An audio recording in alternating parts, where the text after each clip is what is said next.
جانور کا مذاق اڑانا. قربانی کا جانور ایک بہت ہی ایک مقدس ایک چیز ہے، اور اس کا احترام بہت پہلے کی جو قومیں ہیں ان کے اندر بھی ہوا کرتا تھا. لوگوں نے اس کو قربانی کے جانور کو اس کے ساتھ مذاق کرنا، اور بہت سے افراد جو باقاعدہ ان کی پینٹنگ کر رہے ہیں اور جو ہے وہ اس کے ساتھ ایسا ہنسی مذاق کر رہے ہیں، اور اس کا عجیب و غریب حلیہ بنا کر اس کو. تو بہرحال پہلے قوموں میں دیکھیے اس کا احترام بہت زیادہ تھا. بہت سے لوگ اپنے جانوروں کے گلے میں کچھ ایسی نشانیاں بھی ڈالا کرتے تھے. بعض اوقات پرانے جوتوں کا ہار بھی ڈالا جاتا تھا نشانی کے طور پر جانور کے گلے میں، اس پہ نشانی کے طور پر. اور اس گائے کی یا اس جانور کی اتنا زیادہ احترام کرتے تھے، اتنا زیادہ احترام کرتے تھے کہ پھر اس کو کسی کو اجازت نہیں دیتے تھے کہ اس کی بے احترامی کرے.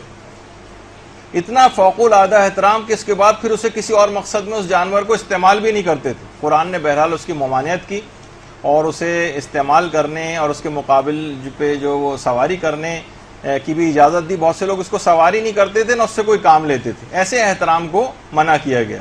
ہمارے یہاں بھی بہت سارے مراجع جو ہیں ان کے پاس یہاں سے باقاعدہ پاکستان سے سوالات جاتے ہیں کہ بتائیے ذوالجنہ کی جو لید ہے وہ پاک ہے یا نجس. ہمارے یہاں بہرحال ذوالجنہ یعنی اس کی کتنا عزت اور اتنا احترام ہے، لیکن اتنا فوق العادہ احترام یہ اسلام نے جس کا تقاضا نہیں کیا اس کا، اس لحاظ سے کہ اس کی لید کا بھی احترام کیا جائے. اور اکثر جگہوں پہ ایک بعض بے دین حضرات کا یہ بھی دیکھنے میں آیا کہ ذوالجنہ کی لید کو مثلا چکھا بھی جاتا ہے. تو بہرحال یہ دیکھیے سب چیزیں، جیسے کہ کچھ عرصے پہلے ایک فتنے کے طور پر جانور کا خون پینے کی چیز شروع ہوئی تھی، لیکن لوگوں نے سٹینڈ لیا اور پھر اس فتنے کو اول میں شروع میں دبا دیا گیا. تو بہرحال اس طرح سے کچھ ایسا احترام، خیر پاکستان کے ماحول اور معاشرے میں مثلا جیسے ہمارے ذوالجنہ کتنا احترام ہے اور اس کو اتنا احترام ہونا بھی چاہیے، لیکن اتنا زیادہ احترام جیسے اکثر ہمارے مولانا غلام علی وزیری صاحب بھی ایک مثال جو ہے دیتے ہیں کہ مثلا یہاں پر تو خیر ماحول اور معاشرے میں اس کو ایسا کرنا بھی نہیں چاہیے، لیکن وہ کہہ رہے ہیں کہ مثلا اگر امام معصوم کسی کو گھوڑا تحفے کے انعام کے طور پر دیں اور وہ اس پر سواری نہ کرے اور اس کے بعد ہاتھ میں لے کے اسے پورے وقت پھرتا رہے، تو امام اسے دیکھ کے کیا کہیں گے؟ بھائی میں نے تمہیں گھوڑا دیا، اس پہ سواری کرو، اس کو استعمال کرو، ٹھیک ہے، اس کا ایک احترام اپنی جگہ پہ ہوگا.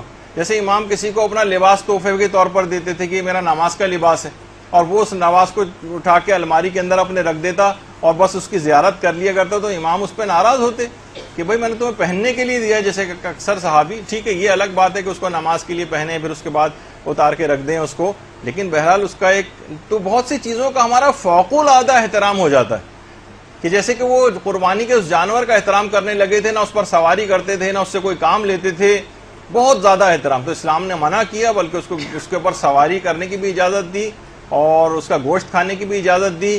تو یہ سب چیزیں جیسے اونٹ وغیرہ اس کے اوپر سواری بھی ہوا جاتا ہے، تو وہ پہلے زمانے میں ایسا نہیں ہوا کرتا تھا.